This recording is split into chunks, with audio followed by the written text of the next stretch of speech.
Sveiki visi. Esu Ignas Bakėjus. Sveikinu visus sugrįžus po pertraukos. Ir norėdamas, kad jūs pasijustumėt lygiai taip pat kaip aš šiek tiek su įtampa viduj, priversiu jūs padaryti kažką kvailo. Galbūt kažkam tai bus labai paprasta ir normalu, bet pažiūrėkim. Gerai, atsistojam. Jūsų rankos atsistojat pečių plotyje, sulenkėt kelius ir važiuojam. Vieną koją, kitą koją. Gerai, važiuojam. Kol jūs tai darot, galim garsiau šiek tiek. Mikrofoną garsiau. Dar labai gerai. Čia yra jojimas, jūs jojat, gerai? Čia. Krūtinė. Paklausykit. Jojat per lieptelį. Per lieptelį jojam toliau, per žemę. Gerai, jojam per žemę. Jūs sėdit ant arklio. Jūs, gerai? Ir jojat. Šitaip. Jūs jojat per žolę. Gerai, jojam per žolę. Žolė baigėsi vėl kelias. Kai aš sakysiu, hop, jūs pašokat. Gerai, dar. Hop. Dar. Iškart. Jūs nuo arklio nenušokot. Hop. Dar. Sakau dabar taip, duobė, jūs šokat per duobę. Duobė. Gerai. Žolė. Gerai. Jojam toliau. Kelias. Gerai. Šulys. Gerai, dar ką, toliau jojam. Gerai, dabar, kai jūs jojat, jūs nesustojat jojat mūsų kelionę iki kalbos pradžios. Dabar visos merginos, vyrai joja toliau, o visos merginos, kai aš pasakysiu merginos, jūs daro taip. Gerai, važiuojam. Merginos. Jojam toliau. Merginos. Labai gerai. Merginos. Jojam toliau. Dar jojam. Dabar vaikinai. Kai aš sakysiu vyrai, jūs savo. Gerai. Jojam toliau. Merginos joja. Vyrai. Ir dar taip padarykit. Gerai. Vyrai. Merginos. Vyrai. Duobė. Jojam toliau. Žolė. O dabar visi kinų turistai. Vaizduojat, kinų turistai, jūs fotografuojat. Jūs jojat pro kinų turistus, va, visi vaizduojat? Ir dar fotografuokit. Žolė! Tiltas.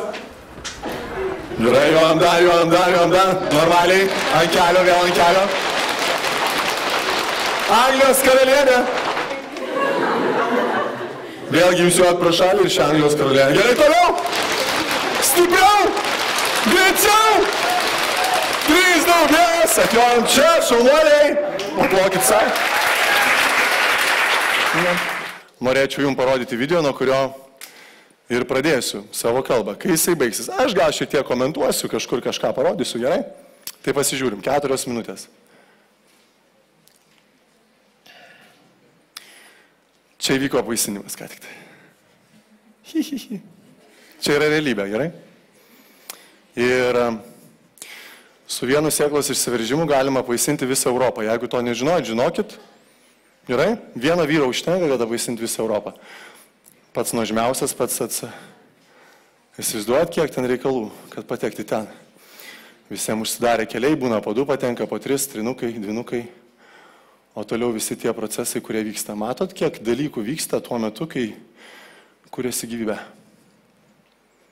Nerealiai, ne? Matėt kada tokį? Gerai, žiūrim toliau. Čia jau formuojasi kas? Tai kas bus ten.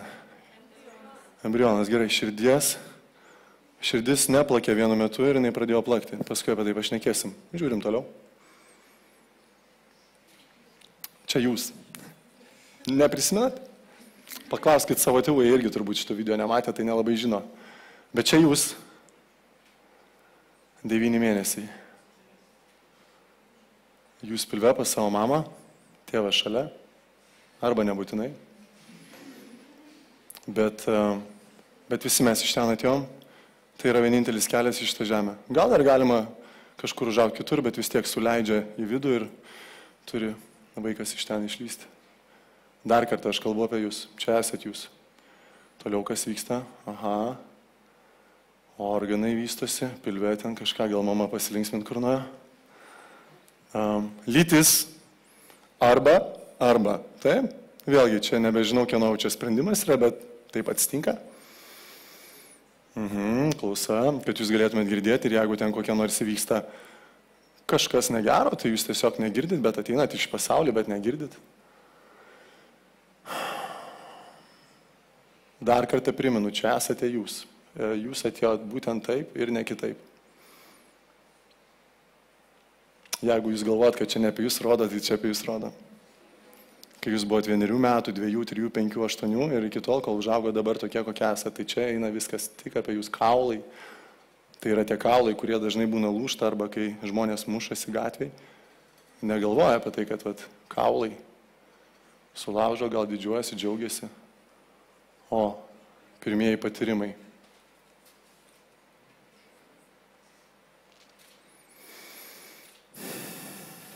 Gražu? Stebuklas? Ar yra daugiau stebuklų? Žmogus ten pakyla į orą, stebuklas pereina per vandenį, stebuklas, aš ledu per ežerą vaikštau, aš vaikštau per vandenį, stebuklas, visai ne stebuklas, bet čia stebuklas. Iš tokio. Ir pasižiūrim, gerai, tai vyko augimo procesas, dabar yra tas procesas, kai jau ateina laikas jau ateiti, jum ateiti, nes traktuojama yra taip, kad gyvybė yra tada, kada jau tu išlindai. Matėte ten gyvybę, kiek jinai laiko mesgėsi. Bet tik gimimas yra skaičiuojamas, kad jūs gimėt. Jūs gimėt tada, kada jūsų širdis pradėjo plakti. O jeigu dar atgal, tai tada, kada įvyko ten visas procesas. Pati pradžia. Čia jums tiesiog nebetoli liko ir jūs tą patį darysit, gal jau kai kurie darėt, gimdėt, negimdė, moteris, vyrai atsakomybė už tai, kad mes gulam, sugulam ir gali gimti vaikas. Tai kad žinotumėt, kaip tai atrodo, bet dar kartą priminu, čia yra apie jūs. Jūs atkeliavote iš šitą pasaulį tokiu būdu. Gerai, ačiū.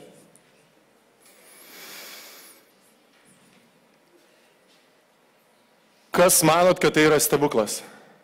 Pakelkite rankas. Neatsakyti nereikia. Ačiū.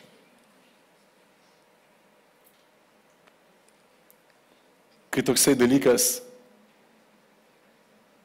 įvyko, kaip mes apie jį galėjom sužinoti? Niekaip. Nes mes buvom tokie. Mes dar daug ko turėjom išmokti ir mokėmės. Kažkurioje vietoje buvom labai priklausomi nuo savo tėvų, nuo savo mamos, nuo savo tėčio. Tada į mūsų gyvenimą atėjo broliai, sesės, arba neatėjo. Arba mes augom vaikų namuose, nes buvom atiduoti. Bet tai nėra svarbu. Svarbiausia yra vienas dalykas, kuris ten įvyko, kad jūs atėjote iš tą žemę ir jūs gimėt. Jum kažkokiu unikalia galimybė buvo suteikta gyvybė. Ir jūs gimėt. Gimėt kodėl? Kad tiesiog gyventi. Niekas ten jums nieko nesakė, kad jūs turit pabaigti mokyklą, universitetą, gauti aukštą išsilavinimą. Tai yra priežastis ir pasiekmes, kurios natūraliai vyksta, kai jūs augat savo šeimoje. Tėvai jums sako vienus dalykus, jie jūs auklėja vienaip. Jūs gal norit būti savimi, bet jums atsiranda kažkokia kryptis ir jūs tampate tuom, kuom jūs dabar esate. Kodėl aš užgražinau visą šitą kelionę į pačią pradžią? Kad jūs suvoktumėt, kad jūs padarėt stebuklą, už jūs padarėt stebuklą. Jūs esat stebuklas. Unikalus tuom,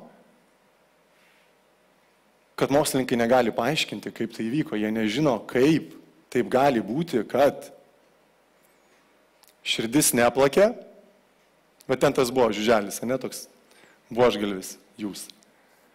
Ir staiga ten, aš dabar paprašiau merginos, jinai išjungė šviesą. Ir aš jai taip, jinai paspaudė, šviesa išsijungė. Aš jai taip, jinai paspaudė, šviesa išsijungė. Palieku jūsų mintimį, kurią išsinešit. Kas paspaudė ten jungiklį, kad jūsų širdis pradėtų plakti? Pagalvokite apie tai ir su tuo, aš manau, jūs iškeliausit ir galbūt jums prireiks daug metų, keliasdešimt metų, o gal ir viso gyvenimo, kad atsakyti šitą klausimą, kas paspaudė mygtuką, kad jis įžiebtų jūsų gyvybę. Kadangi didžioji dalis jūsų pakėlėt rankas ir pasakėt, kad taip, tai yra stebuklas, tai aš grįžtu prie to, kaip žmonės yra linkę gyventi šiai dienai. Pamiršę tai, kad jų atėjimas į šitą žemę buvo stebuklingas. Jie žavisi žmonėm, kurie yra daug pasiekę.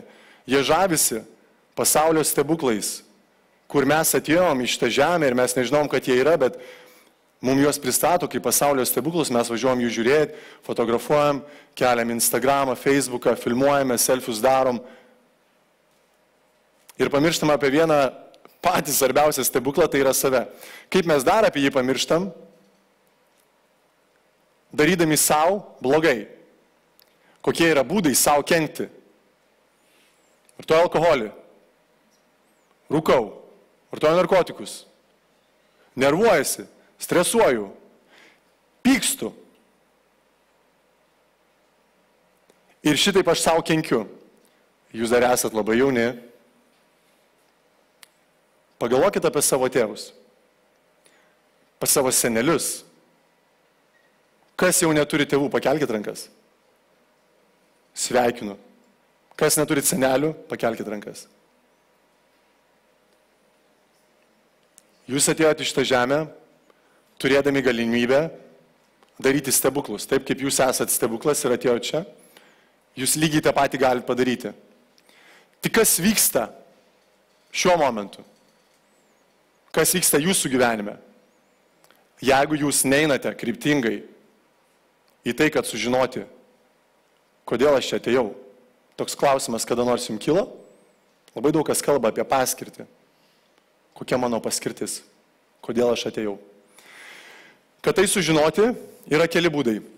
Jūs galite patirti tai per tai, ką aš vardinau, bet tada jums bus sukelta labai daug skausmo ir per skausmą ateis patirtis. Jūs galite klausyti žmonių, kurie kalba išmintingai, protingai, jie yra patyrę daug dalykų ir galite mokytis iš jų klaidų ir nepadaryti tokių klaidų patys. Visada yra būdas, kad ir kaip aš jaučiausi blogai, be vilties, visada yra būdas, kaip galima išeiti iš to, kur aš atsidūriau. Aš kaip pavyzdį padėliosiu. Geriu rūkau, mokslai nesiseka, nežinau, ko noriu, susidėjau su bloga kompanija, esu nusikalstamoj veikloj, kontrabanda, visi kiti dalykai, gyvenimas nenusekęs. Ir tuo momentu, kai yra blogai, aš įsivaizduoju, kad jau nieko negali būti. Niekaip gyvenimas nebegali pasikeisti ir yra keli būdai, ką aš galiu daryti. Aš galiu tęsti toliau, galiu pasitraukti iš to gyvenimo, arba galiu žengti žingsnį pirmin, labai aišku, tvirtą žingsnį pirmin ir jį pakeisti. Lygiai taip pat, kaip aš priėmiau sprendimus eiti kažkur ten, kur man nereikia eiti, bet aš gavau patirties. Tik kai mes kalbame apie tokias situacijas, aš jų nevardinsiu, nes jų yra daug ir tokių žmonių aš pažįstu ir jie yra gyvi ir vaikšto šioje žemėje ir vienas iš jų yra šiandien šioj salėj, kuris taip gyveno, bet su juo dabar viskas yra gerai. Jisai gilinasi į save, jisai nori įgyti žinių. Ir aš tikiu, kad jisai pamatė šitą video, susimastė apie gyvybę. Jeigu išeiti iš to žemės, tai tu praleidai visą esmę, tu gavai dovaną, tu gavai gyvybę, kas yra stebuklas. Jeigu tu žaloji save, vėlgi tu praleidai esmę, kad tu atėjai iš tą žemę būti naudingas, padėti žmonėm, įkvėpti juos pokyčiam, duoti jam laimės ir gauti pačiam atgal. Viskas, ką jums reikia padaryti, tai atsakyti savo į 2 klausimus. Į vieną jūs jau atsakėte ir už jūs tai padarė jūsų tėvai, kuriem jūs turėtumėt būti dėkingi, nesvarbu, ką jie daro, kaip jie su jumis bendrauja, ar jie jūsų nesupranta, neužjaučia ir jūs jų nekenčiat. Bet jie buvo tie žmonės, kurie jums nutėsė tiltą, suteikė gyvybę ir jūs stebuklingų būdų papuolė čia į šitą gyvenimą, į šitą žaidimą ir jį galite gyventi ir žaisti ir būti čia. Lygiai taip pat jūs turi būti dėkingi savo seneliam, nes jeigu ne seneliai, ne tėvai, jeigu ne proseneliai, supratot? Eina atgal visą tai. Kam dar mes turėtumėm būti dėkingi? Savo mokytojam, kurie gali būti vyresni, kurie gali būti jaunesni. Juk pagarba yra tiem žmonėm, kurie nebūtinai vyresni yra amžiumi. Jie gali būti vyresni žiniomis, jie daugiau sužinojo ir jie jums sako. Bet jisai už mane jaunesnis, aš jo neklausysiu. Tai va pagarba ir yra. Mano tėvai, mano proseneliai, mano draugai, šiaip egzistuoja toks dalykas kaip pagarba kitam žmogui. Kodėl? Nes jisai stebuklas, jisai tokiu būdu atkeliavo. Ir kai mes prisigėrę einam muštis, laužom kaulus ir visai kaip kitaip darom, mes praleidžiam pačią esmę. Mes norim sugriauti gyvenimą, į kurį atėjom kurti. Tai du dalykai. Vienas dalykas. Jūs gavote unikalią galimybę ateiti į šitą gyvenimą. Ir jūs gimėt. Tai yra pats svarbiausias dalykas, kuris atsitiko jūsų gyvenime. Visa kita yra nesvarbu. Visa kita tai yra tai, jau kas vyksta su jumis ir jūs galite ten visai žaisti, kaip tik tai norit. Antras dalykas, jeigu jūs dar to nežinote, ir jisai yra po to pirmojo dalyko sekantis svarbiausias dalykas jūsų gyvenime. Tai sužinoti, kodėl aš gimiau, kokia mano paskirtis ir ko aš atėjau čia nuveikti. Aš kalbėjau apie tai, kad yra būdų, kaip atitolinti šitą atsakymą į šį klausimą. Ir jeigu aš jaučiu pagarbą žmonėm, nes suprantu, kad tai yra stebuklas, aš galiu pačiu tiesiausiu taikymu per žmonės, kurie mane įkvepia, motyvuoja, sužinoti, kodėl aš atėjau ir nuo tos akimirkos gyventi prasmingai. Aš jums linkiu pradėti nuo savęs. Nustot kaltinti aplinkinius, kad jie yra atsakingi už tai, ką jūs darot, ko jūs nepadarot. Pradėkit nuo savęs ir tada jūs sužinosit atsakymą į antrąjį klausimą, į kurį žmonės bando atsakyti visą gyvenimą, kamuojasi ir jiem kartais nepavyksta. Bet jūs išgirdot šitą paskaitą, todėl aš labai tikiu jumis ir labai linkiu, kad jūs tai sužinotumėt. Ačiū labai.